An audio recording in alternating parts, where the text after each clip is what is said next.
Hola, buenos días. Mi nombre es Julián Pinilla Malagón, personero distrital de Bogotá. Quiero darles la bienvenida a este primer podcast de Guardianes de tus Derechos, organizado en este caso por la Personería de Bogotá. Un espacio en donde pues vamos a discutir temas de actualidad, coyunturales, temas de trascendencia académica, jurídica y técnica. La idea es poder realizar este escenario una vez cada 15 días con panelistas expertos y con gran experiencia en varios escenarios jurídicos y técnicos. En este primer episodio del podcast de Guardianes de tus Derechos tengo el gusto de poder compartir esta mesa con la doctora Glenda Fuentes. La doctora es abogada, magíster en Gobierno y Políticas Públicas de la Universidad Externado de Colombia y especialista en Derecho Administrativo, Ciencias Penales y Criminología, así como también especialista en Derechos Humanos, Derecho Internacional Humanitario y Resolución de Conflictos. Bienvenida, doctora Glenda. No sé si me faltó algo en esa presentación. Digamos que está bien.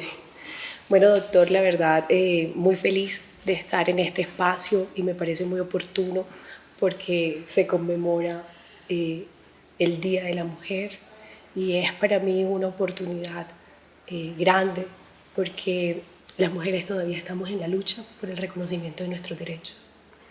Bueno, doctora Glenda, la verdad, muchas gracias pues por regalarnos este espacio. Sé que viene desde Montería y pues es para mí un honor pues poder tener este primer episodio contigo. ¿Cómo te ha ido en Bogotá? ¿Cómo te ha tratado estos días? Bueno, me contaron que Bogotá estaba muy soleado y yo venía feliz y ayer me golpeó un poquito la lluvia, pero nada que nos detenga a luchar por los derechos de las mujeres y sobre todo transmitir el mensaje, porque este tema requiere mucha sensibilización. Doctora Glenda, desde que yo la conozco, pues usted ha sido para mí una persona bandera en esos temas, no solamente por su conocimiento académico, profesional, sino pues en las distintas conversaciones que hemos tenido, usted desarrolla todo un estilo de vida enfocado en este tema. Hay una coherencia tanto de vida como de academia en el tema de la protección y la garantía de los derechos de las mujeres. Me agradece, o sea, realmente me siento muy complacida por esa descripción. Yo creería que no es fácil ser coherente, pero es una decisión luchar por encontrar ese equilibrio. Y realmente para mí el hecho de ser mujer es muy significativo y soy una creyente que pequeños aportes generan grandes cambios. Entonces, realmente el tema de mujeres no solo me apasiona, no solo me identifica, sino que creo que cuando tenemos hijas, yo tengo una hija y la veo todos los días, yo deseo que ella pueda vivir libremente y pueda desarrollarse en todos los aspectos de su vida. Y para eso siento que debo aportar mi granito de arena. Bueno, y en ese escenario, pues uno encuentra muchísima información sobre el tema de los derechos de las mujeres. Existen distintos escenarios de protección, también de dignificación de los derechos de las mujeres, que a veces tienen muchos matices, que hay grandes variantes en este tema. ¿Cómo ves tú el tema de hablar de los derechos de las mujeres? ¿Es un tema del cual debemos continuar o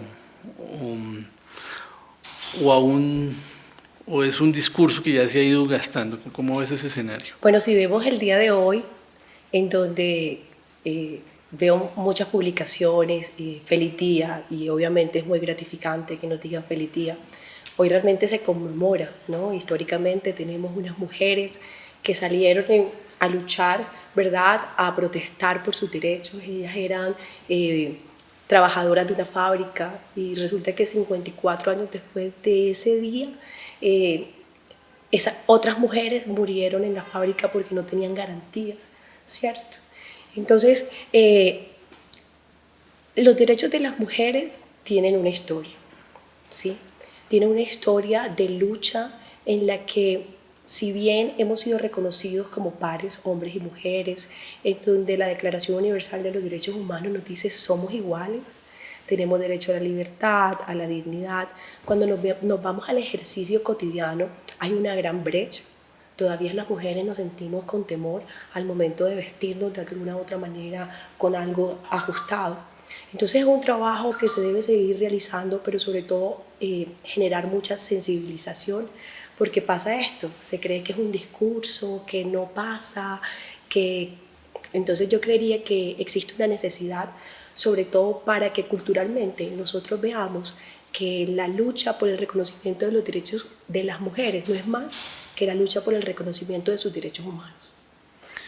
En ese sentido, ¿tú cómo ves que ha cambiado el rol de la mujer a través de la historia? Creo que estamos en una época donde ha habido un cambio de rol acelerado, pero ¿cómo ha sido ese cambio? ¿Cómo lo has visto?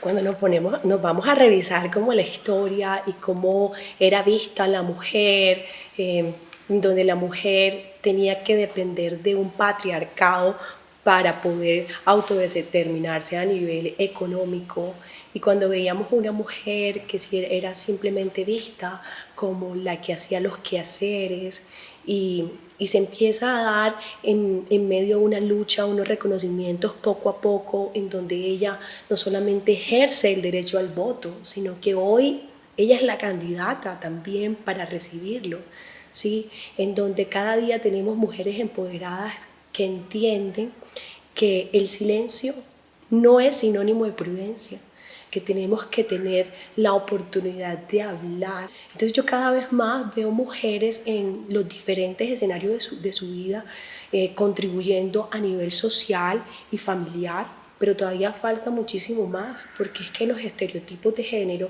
en eso de los roles nos siguen dando un rol específico. Y si bien es cierto, una mujer puede tener la libertad de decir quiero quedarme en casa con mis hijos, que sea una elección, más no una imposición puesta por esos roles que de alguna u otra manera nos han dado por el hecho de ser mujer. Yo pienso que una sociedad que empodera a las mujeres es una sociedad con todas las herramientas para crecer. Cuando yo me pongo a revisar un poco la historia y veíamos que los hombres históricamente tenían más territorio y tenían más estatus por su fuerza, ¿no? Quienes tenían más ejércitos tenían más poder. Y cuando nos vemos en un hoy en donde la fuerza ya no es medida por la fuerza física, sino que la fuerza está medida por la intelectualidad, por las artes, nos damos cuenta que estamos completamente iguales. Incluso ya tenemos grandes deportistas, ¿verdad?, con características extraordinarias para brillar. Sin embargo, esos roles que nos están dando a través de la historia todavía son una realidad hoy que tenemos que seguir rompiendo. Y en esos roles, aprovechando que tú vienes de Montería, ¿cómo ves los panoramas en las distintas Colombias que existen? ¿Cómo ha funcionado el tema, digamos, Bogotá, Montería, en la costa, en otros departamentos? ¿Cómo se ha ido soltando ese tema? Sí, yo pienso que la cultura determina muchísimo, ¿verdad?, los estereotipos, ¿sí? Los estereotipos de género es una construcción social de lo que se le da al hombre o a la mujer de acuerdo a su género, ¿sí? Entonces estos estereotipos están determinados también por la cultura. Si vemos la costa, tenemos todavía una cultura muy machista marcada, en donde hay lugares en las zonas rurales en que la mujer se ve solamente para estar en la casa. Y ahí vemos distintos tipos de violencia que se derivan ¿de qué? Del control, ¿verdad? Porque lo que se busca es tener el control sobre la mujer, ya que se dice, digamos, uno de los estereotipos que a mí me causa mucha curiosidad, y es que calladitas se ven más bonitas, ¿cierto? Que las mujeres rebeldes no consiguen marido. Entonces es importante que la mujer esté encausada y que sea esa ayuda idónea que escucha, ¿verdad? Obviamente cuando se va abriendo más el panorama y nos encontramos en ciudades como Bogotá, quizás vemos que a nivel cultural ya se ven más como pares, pero sin embargo todavía la brecha sigue estando muy amplia. ¿Cuántos casos recibimos al año de mujeres que mueren en manos de sus parejas, de sus compañeros, mujeres abusadas e incluso pues no solamente nos vayamos a ese tipo de violencia, sino a nivel laboral? ¿Será que si estamos nosotras en la misma, digamos, estamos en la misma balanza y estamos equilibradas respecto a los hombres? Y yo creería que en general, no solamente en Colombia, sino en el mundo, todavía las mujeres debemos seguir luchando por algo que se nos ha dado de manera natural. Tú me hablabas alguna vez de un texto, de unas vidas entrelazadas de algunas mujeres que denotaban, pues, si bien culturalmente habían cambios, existían patrones comunes. ¿Eso también aplicaría en Colombia? Eh, el que me conoce un poquito sabe que a mí me gusta leer, pero que yo me siento una contadora de historias por naturaleza y todas las mujeres somos contadoras de historias. Y cuando nosotros contamos la historia, siempre transformamos.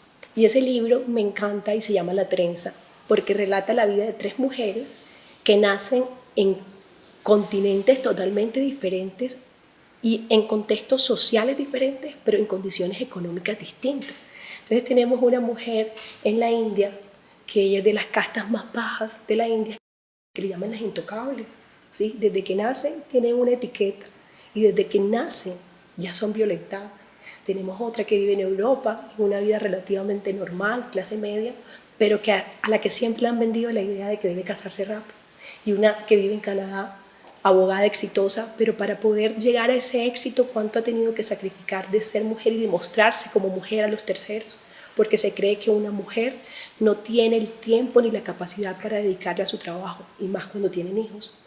Entonces, cuando estas vidas se entrelazan, nos demuestra a nosotras las mujeres, que por más que nos veamos diferentes, todas tenemos una lucha constante de ser reconocidas como sujetos de derechos y que para ganarnos espacios debemos seguir trabajando.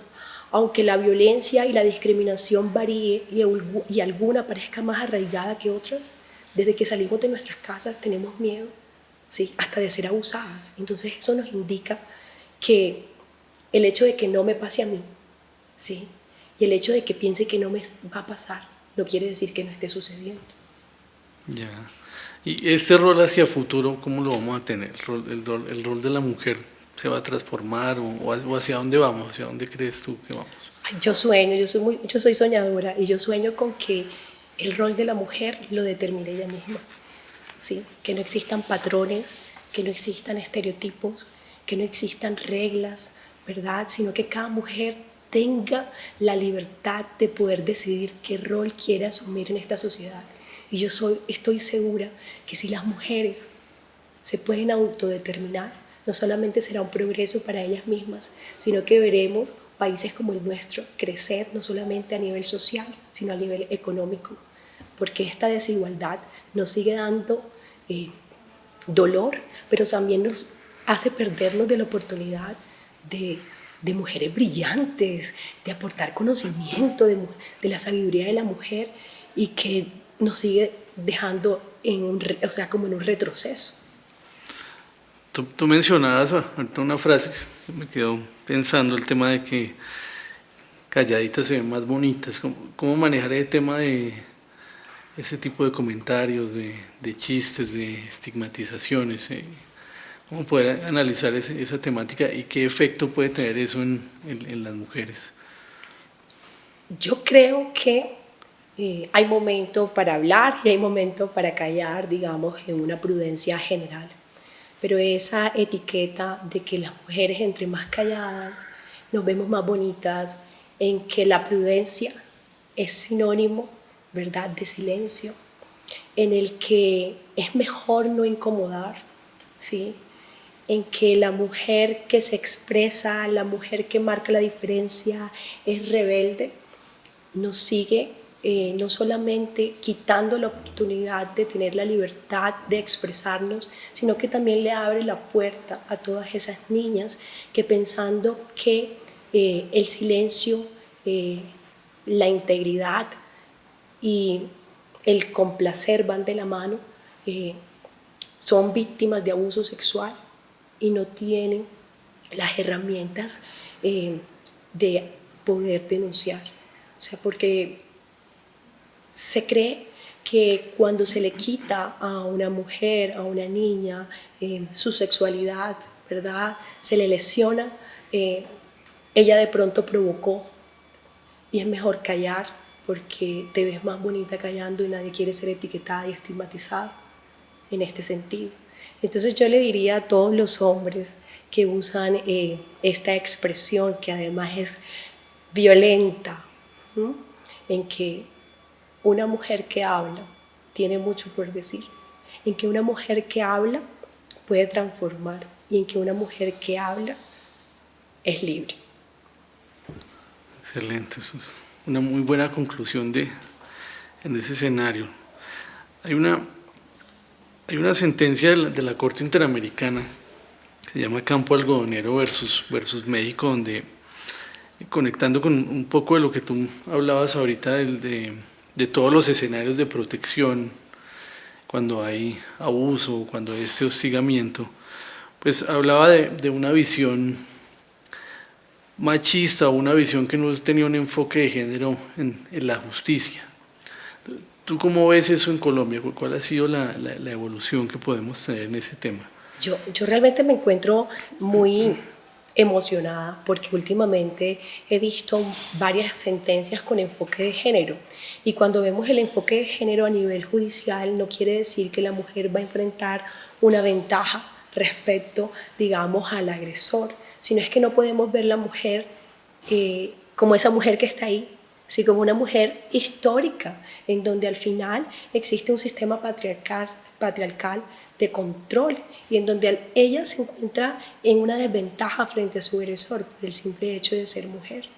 Vemos mujeres que son víctimas de violencia física, psicológica, económica, que ni siquiera toman la decisión de separarse, ¿verdad? Por el miedo, ¿sí? Porque ¿qué voy a hacer con mis hijos? Pensando que los hijos nada más son responsabilidades de la madre. Cuando esa mujer decide llegar a ese escenario, ¿verdad? A buscar realmente ese respaldo judicial, ella va a estar en una desventaja profunda. Primero porque no tiene los recursos. Segundo porque ha sido una mujer lastimada, en donde su autoestima y su interior está quebrantado, en la que es muy probable que por momentos quiera retractarse porque lo que le están diciendo alrededor es que sola no vas a estar bien. ¿Ah? Todas necesitamos un hombre, ¿cierto? ¿Quién se va a casar contigo con 2 hijos? Entonces, ¿será que esa mujer sí se encuentra en el mismo escenario que el hombre? Entonces, hay que ver el enfoque de género como esa historia en donde que culturalmente la mujer se encuentra en una desventaja muy a pesar de que tenemos todos los recursos jurídicos nacionales e internacionales para proteger nuestros derechos. ¿Y cómo generamos esa transformación en quienes administran justicia o en quienes adelantan las investigaciones o incluso la asistencia que se pueda prestar desde la administración? Como lo dije en un principio, es un tema que genera mucha sensibilización, que requiere mucho trabajo, que requiere mucha conciencia de poder nosotros y los hombres que están en estos escenarios y las mujeres, porque es que las mujeres terminamos siendo a veces más machistas, pero no porque queramos, sino es que hemos sido educadas, criadas en este contexto. Entonces, cuando tomamos la decisión de mirar la realidad, ¿sí? Sin los sesgos y los estereotipos, y tenemos un trabajo constante de divulgación, que por eso me parece excelente lo que hacen en este escenario, vamos generando conciencia de que sí se requiere ver la mujer con un enfoque diferente, porque el hecho de que existan mecanismos especiales para que se garanticen sus derechos nos indica que estamos mal.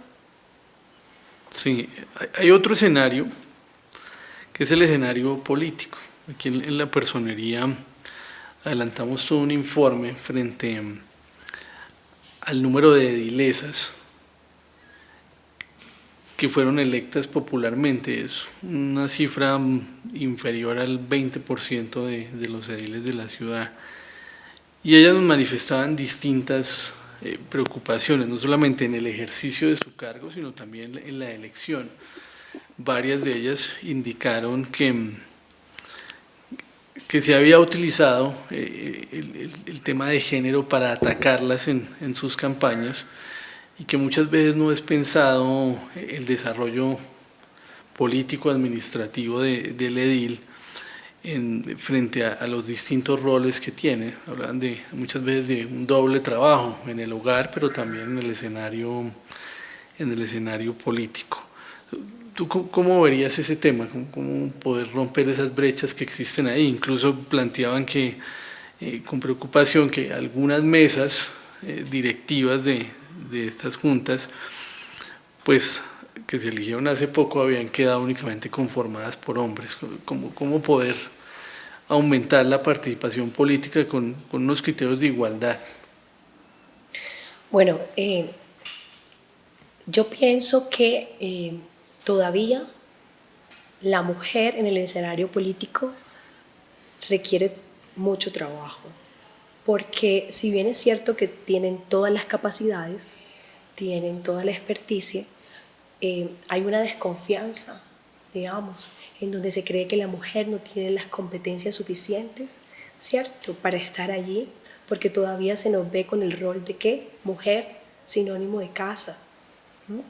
Y también porque el mismo, digamos, sistema indica que debe haber un porcentaje de mujeres en las listas, ¿cierto? Entonces se ve como un relleno. ¡Ay, qué mujeres metemos! ¿Cierto? Como un relleno. Entonces yo creería que hay que trabajar mucho en el empoderamiento femenino, ¿sí? ¿A través de qué? De que las mujeres no solamente vean los derechos humanos en un documento, en una carta, sino que se apropien de ellos. Es un trabajo que hay que hacer todos los días, desde que nos levantamos. Yo lo hago con mi hija a veces y le digo, a ver, acuérdate que tú eres una niña que tiene derecho a ser libre, ¿ok? Que tú eres una niña que tiene dignidad. Entonces ella me pregunta, mamá, ¿pero por qué tú siempre me pones a repetir esto? Yo, mi amor, porque es que lo que se repite constantemente, uno se lo cree. Entonces yo creo que hace falta ese match, esa identidad, esa conexión entre el derecho, ¿sí?, y el sujeto. Y aparte, hace falta que los hombres sigan recibiendo información en donde vean a la mujer como una aliada, porque nos ven como una competencia también. Y yo veo que las mujeres que aspiran al poder son vistas de manera negativa. Entonces, cuando un hombre se ve empoderado, dice, wow, qué fuerte es, me encanta, tiene toda la actitud. Pero cuando es la mujer, dice, bueno, ojo con esta mujer porque es muy peligrosa. ¿Sí? Es muy astuta, ¿qué más quiere? ¿Sí? Es algo como que me causa mucha curiosidad. ¿Asustan, ¿sí?, las mujeres en el poder a los hombres? Yo creo que sí, total, porque nosotras vivimos muchas facetas de nuestra vida. Yo creo que las que han tomado la decisión de ser mamás es un rol espectacular, que lo disfrutan muchísimo, pero sin dejar de ser. Entonces, a veces las mujeres son mamás y de pronto están en el trabajo y de pronto van a una reunión y continúan siendo incansables y obviamente que asustan. ¿Ah? Yo por ahí escribí un pequeño artículo que se lo compartiré en su momento, que se llama La mujer loba. ¿Sí? Porque cuando hablan de la mujer loba y uno de pronto se va a la costa, dicen como esa es la mujer que es bandida, que sale con uno y con otro. Pero cuando miramos lo que significa la loba en la manada, vemos una mujer incansable, corpulenta, leal, con un gran olfato, que lucha todos los días. Pero la sociedad ha querido atar a la loba porque le tienen miedo. Y lo que nos da miedo, preferimos venderlo como algo oscuro, como darle una identidad totalmente diferente para poder dominar. Porque la mujer de alguna u otra manera hace sombra si el hombre así lo considera, porque es que estamos iguales, en igualdad de condiciones. Y hablando de igualdad, el tema del salario, a veces uno no lo ve tanto en lo público, pero en el sector privado puede haber una gran una gran diferencia salarial entre mujeres y hombres. ¿Cómo superar ese escenario? Con conciencia, con participación. Es que el tema de mujeres nos compete a todos, no solamente al sector público, sino al sector privado, porque si nosotros queremos crecer en economía y como sociedad debemos equipararlos. Lo que pasa es que como a la mujer se le ve como que salió de la casa hace poco, entonces se cree como que ella se tranza con cualquier, digamos, sueldo, ¿cierto? Porque como ella está ávida de que ganarse un espacio, pero al hombre, que es el fuerte, ¿cómo se le va a compensar con cualquier salario? Además que se cree que por el hecho de ser mamá no va a poder tener el mismo compromiso y entrega con su trabajo. Pero aquí me genera curiosidad porque es que una familia está compuesta por hombres y mujeres y la responsabilidad dentro del hogar es totalmente igual. Y los roles dentro del hogar se compensan obviamente de acuerdo a las características y el tiempo de cada quien, pero con un compromiso igualitario. Es decir, un tema que no le compete únicamente a las mujeres, sino que también debe haber una conciencia muy fuerte hacia los hombres en su rol también en el hogar. No nos vayamos muy lejos, o sea, vemos mujeres que se levantan a las 5 de la mañana a trabajar todo el día en el hogar, que son las que organizan, lavan, cocinan, ¿sí? A las 6 de la tarde está la mujer cansada y adivine cuánto gana esa mujer. Tema. 0 pesos. Antes el hombre llega y dice, bueno, ¿qué hay de comida hoy? Y ella dijo, no, es que apenas la voy a hacer porque es que me dolía la espalda y estoy acá sentada. Y él llega y dice, tú que no haces nada y yo que salgo a trabajar todos los días. ¿Cómo que no haces nada? Ese trabajo debería ser remunerado.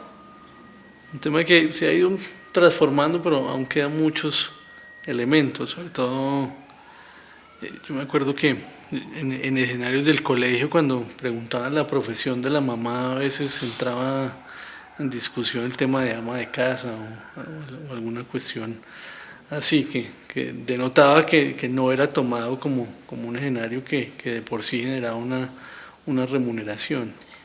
Yo admiro mucho a las amas de casa, realmente.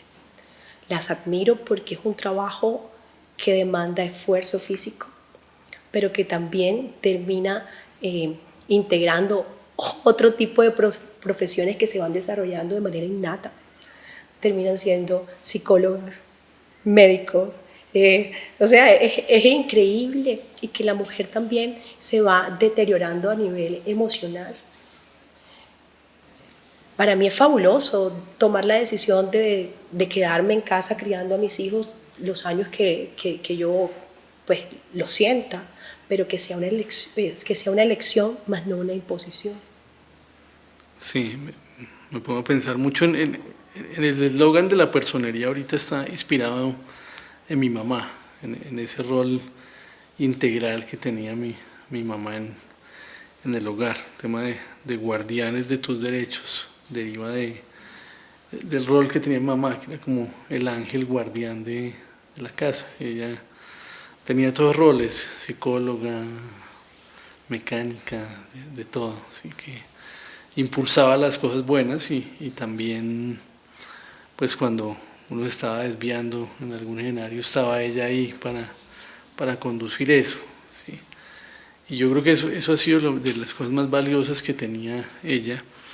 Incluso su mismo ejemplo. Mamá es una mujer que se ha esforzado por superarse en muchos temas. Incluso en un momento quiso acabar su bachillerato y lo terminó y estuvo en unos estudios universitarios de una pasión que ella tiene, que es el tejido. Le gusta mucho tejer y se siente muy contenta con ese escenario. Entonces, veo ahí ese escenario integral que puede llegar a tener una mujer en su hogar. En ese contexto, ¿tú crees que estas discusiones en algún momento pasarán? ¿Será un tema anecdótico cuando lleguemos a algún escenario? ¿O cuántos años más estaremos en estas reivindicaciones? Yo pienso que la mujer tiene que ser vista como un todo, no solamente la mujer desde el privilegio de algunas, bien sea por condiciones geográficas, condiciones culturales, condiciones económicas, sino como un todo. Es muy probable que algunos países vayan avanzando un poco más, ¿cierto? Pero es una discusión que siempre vamos a tener si no generamos conciencia de que se requiere hacer que las mujeres puedan disfrutar de sus derechos de manera libre. Yo sueño con un mundo así, en el que podamos desarrollarnos en las diferentes facetas de nuestras vidas, en que la mujer pueda decidir qué hacer sin importar ni siquiera la edad. Hoy tenemos acceso a Internet, que tiene múltiples informaciones en donde esas tejedoras pueden encontrar tejidos más interesantes y pueden comercializar sus productos, porque no hay un empoderamiento femenino sin una independencia económica. Ya. En ese escenario, en ese sueño que tú tienes, me gustaría que pues, nos compartieras un poco de ese día a día que tú tienes en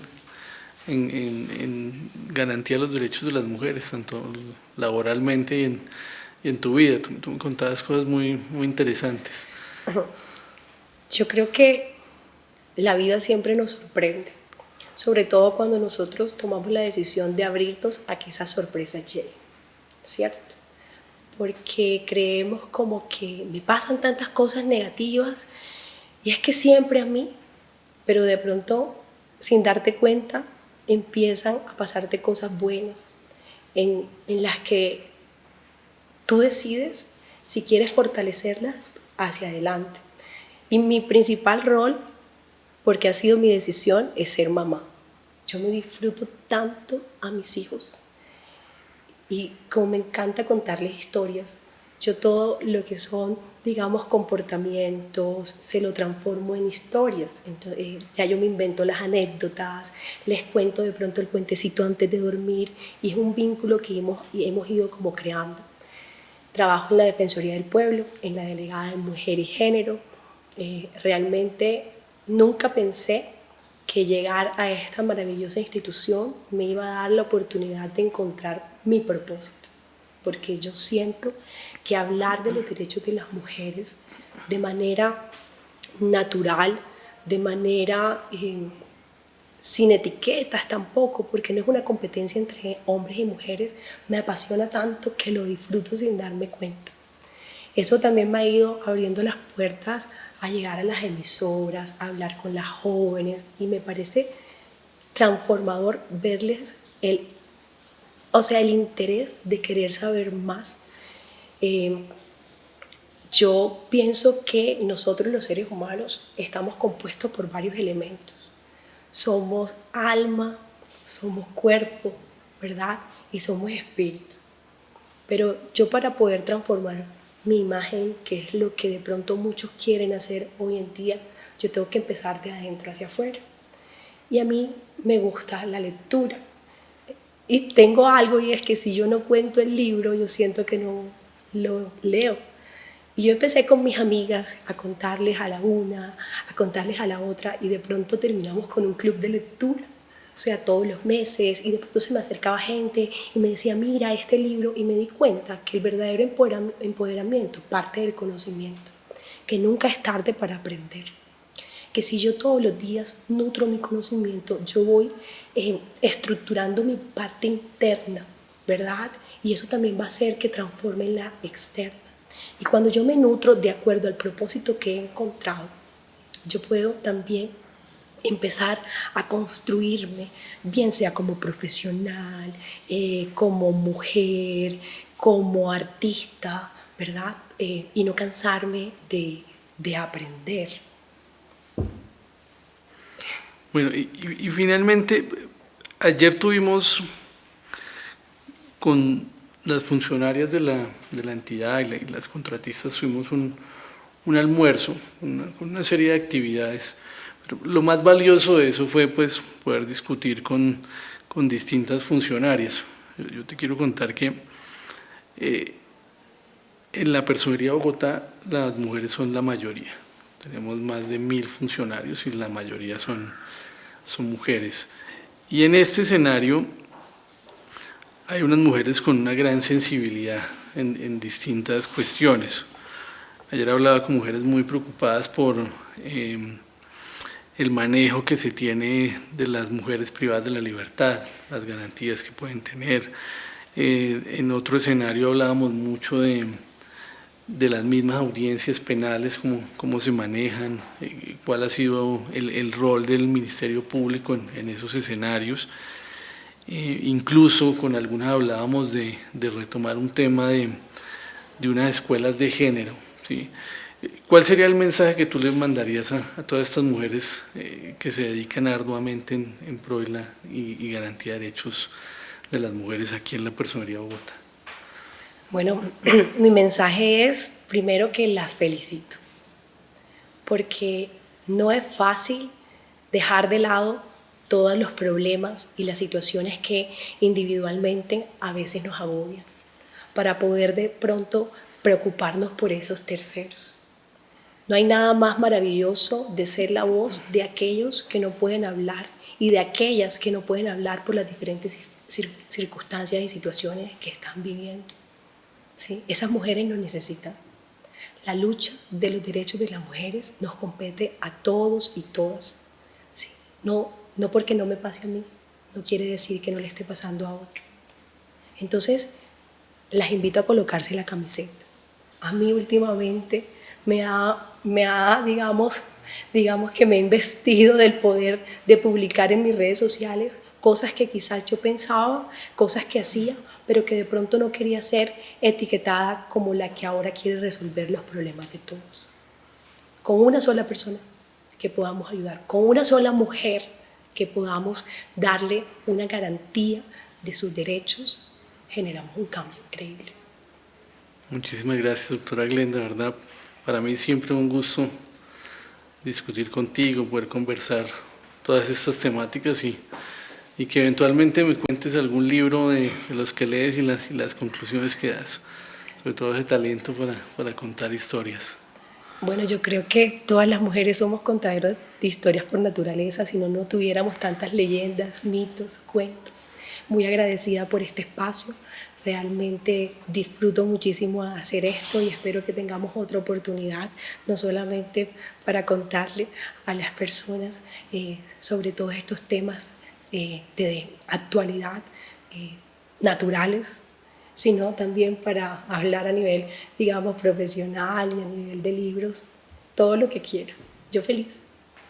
Bueno, no, yo también espero tener esa oportunidad, porque esos contextos y esas formas de ver la vida a veces ayudan mucho a abrir el panorama que uno puede tener como hombre y tener más sensibilidad a muchas de estas temáticas. De verdad, mil gracias por estar acá. Bueno, gracias.